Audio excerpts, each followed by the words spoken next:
Mindy in Cozumel turned on her mobile data to send one email, and she was charged something like $94 in roaming by her carrier, Freedom. And she spoke with them on Twitter and, tried to explain because the cellular services weren't working. She couldn't make a call. And there was a serious issue that needed immediate attention. And that was basically the only way she was able to address it. And normally when, as a Canadian, you go into the United States, you get a text message on your phone indicating the rates. But when she went into Mexico, no such message was received. And she didn't plan on using her phone in Mexico at all, so she hadn't pre-researched the rates. And it turns out the rates were astronomically insane, like $20 per meg. And the only reason that it held to like $94 or whatever it was is because it's mandated by law in Canada that the overages can't go above like $100 without specific authorization. So it capped it. But it's absolutely ridiculous. And she tried explaining that to them. Also, she was supposed to have roaming data. She didn't know that that was only for the United States. So there was 3 issues there. One, they never explained the limitations on the roaming data, that it was US only, that it wouldn't work in Mexico. 2, she was never made aware of the rates like you are when you enter other countries, generally speaking. And 3, the cellular phone connection to make a phone call, which would have been way cheaper to resolve this issue, was not working.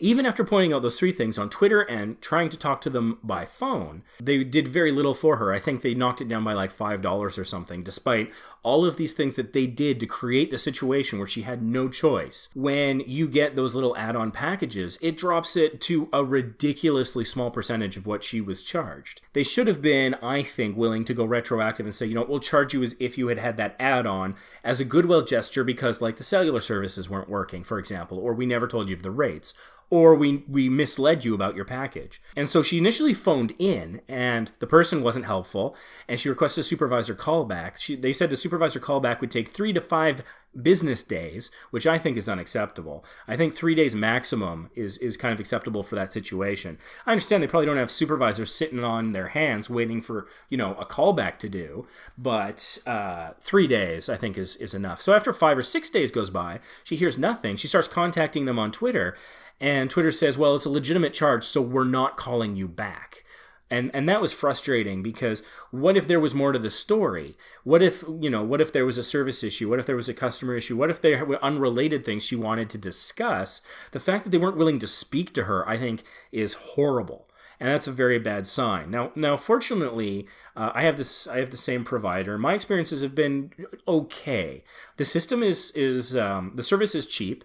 It works almost all the time. But when I have to deal with a person to resolve an issue, I do find it very difficult. In the past, the call center, I had trouble understanding them. I think since Shaw has bought Freedom Mobile, they now have call centers in Canada, and so the language barrier has been reduced.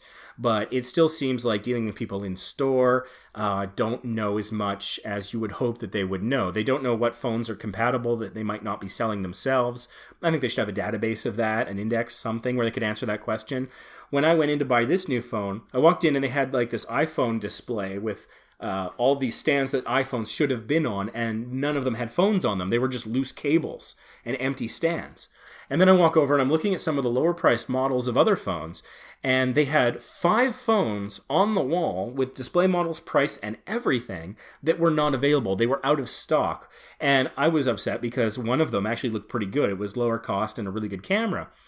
And so the guy comes up to me and says, oh, none of these are available. I said, well, why are they not available? He says, well, we're sold out. Why do you still have them on display? That's misleading. I've been wasting all my time considering these and looking at these. And frankly, it's false advertising. You can't say that there's something at a low price, and when someone goes to buy it, say, no, you can't have that. All there is the higher price. I'm fairly certain that's against the law. At the very least, it's absolutely unethical. And he says, well, we can't just take them off the wall. What would we replace them with? And I said, you got your iPhone display over here, and all the phones have been ripped out of it. They had nothing to say about that. I mentioned it on Twitter. On Twitter, they said they talked to the store, and they said that was unacceptable. But that's some of the inconsistent service you get with Freedom Mobile, which is a real shame, because the technical service and the price is really compelling, but the customer service, unfortunately, has been really lacking. So if you're okay doing self-service as much as possible, then that can work for you and be a good option. But it can be frustrating.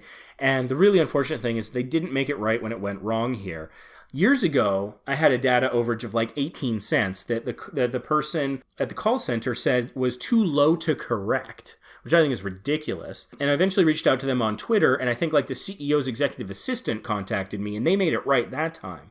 So my personal experience has been a little bit better, but I'm wondering if the quality of the service on Twitter, for example, has degraded. So, use at your own risk. So what did you think about all that? Did I get it right? Was there something I missed?